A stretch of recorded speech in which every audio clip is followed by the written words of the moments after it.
arkadaşlar, bugün horlamaya kesin çözüm buldum. Bakın.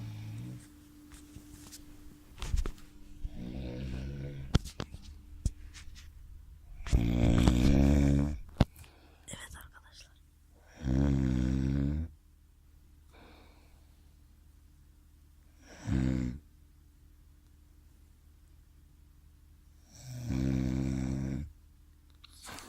Ne yapıyorsun lan?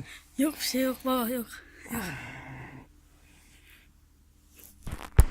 Evet arkadaşlar, bugünkü videomuzun sonuna geldik. Horlamaya kesin çözüm buldum. Bunu yapabilirsiniz.